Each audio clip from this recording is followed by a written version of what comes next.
So I love traveling. That is something that I love to do so much. If I could do it every single week, I would.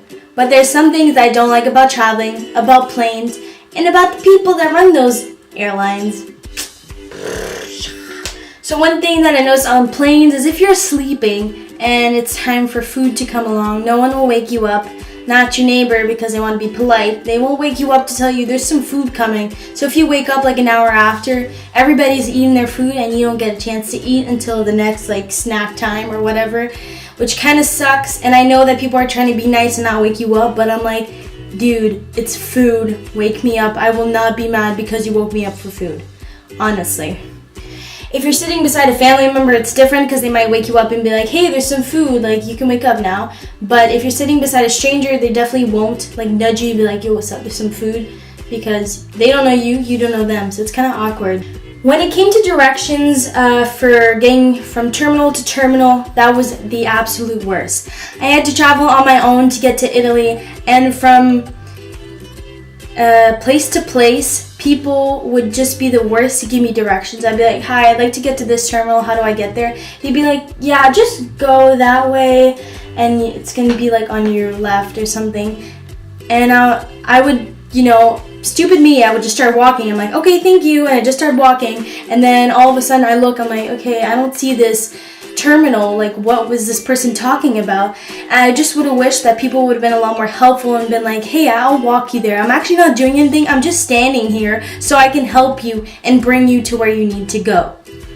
Another thing that I noticed that I absolutely hate is when you have a short time period between your connecting flights. So if that ever happens to you, do not go ask people for help. Honestly, just go through on your own, because basically that happened to me. I had to wait through the line through security because they wouldn't let me through and they wouldn't let me cut the line. I was like, I have a flight in 40 minutes. Can I please cut the line?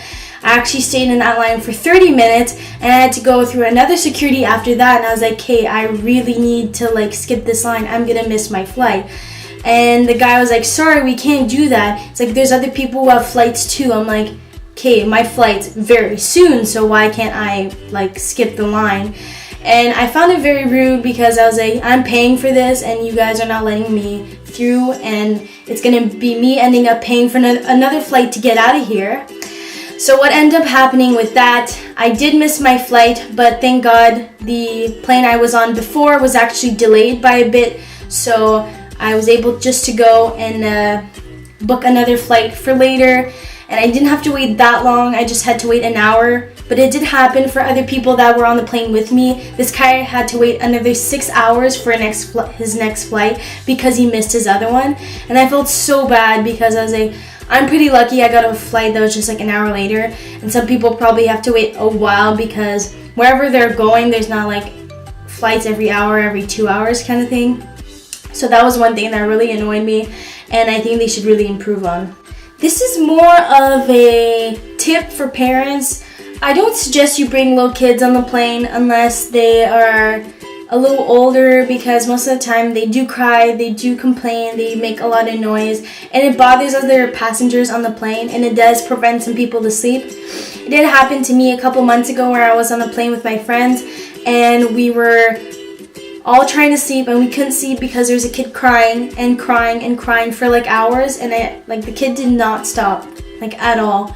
So it was kind of awful just for that part because we were trying to sleep, and it was disturbing for us and for other passengers too, because I heard some people complaining about that.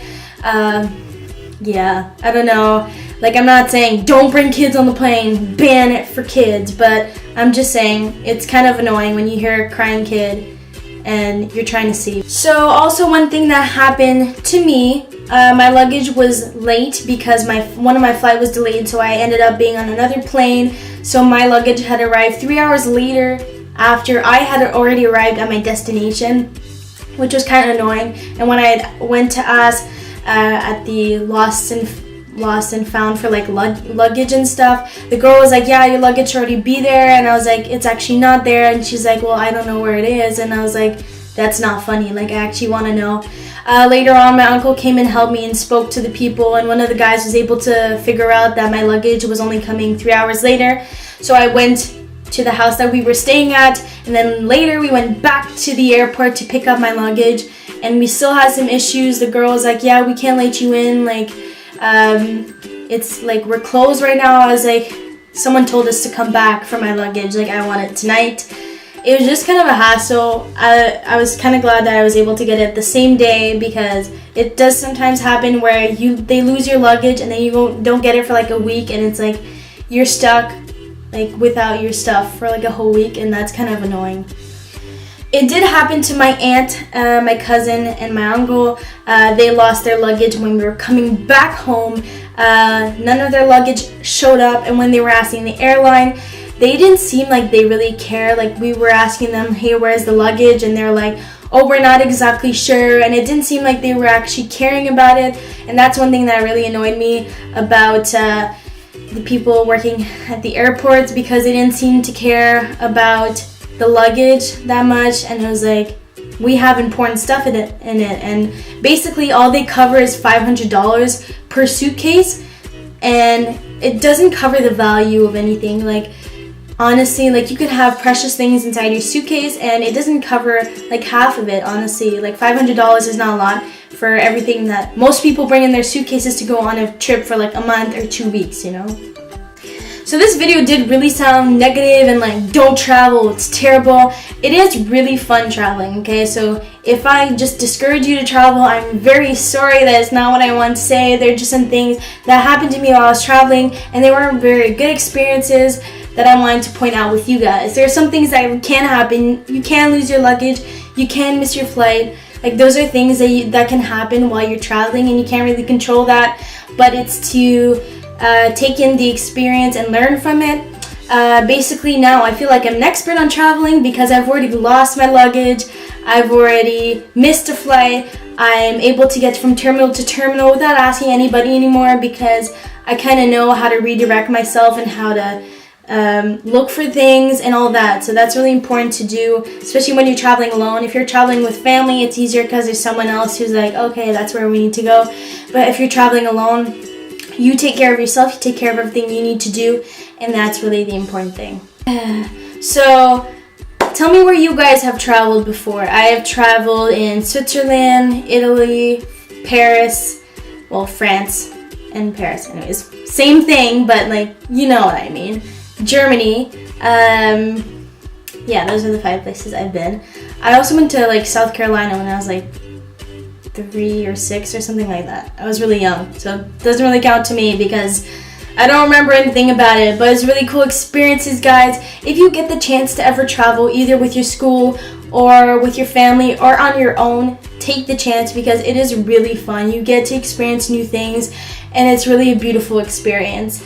I posted a video in like April or March on a trip I did during March break, and I went to those 5 places I just named earlier with my school. So that was a really cool trip that we got to do. The year before that, our school went to Ireland and I think London too. They went to a bunch of other places. So if your school is one of those schools that goes on trips every year, definitely save up and invest in that and definitely go on a trip, guys. So I really hope you guys enjoyed this week's video. If you have anything else that you don't like about airports, about planes, about traveling, comment below. Honestly, I want to know. But if there are things that you absolutely love about traveling or a place that you love to go and you want to suggest me to go, because I definitely love traveling and I would love to go wherever you suggest me to go. One place I definitely want to go is London. One day, hopefully I go. That would be really awesome. Alright, thank you for watching, guys. See you next week. How did I say it like that? Bye!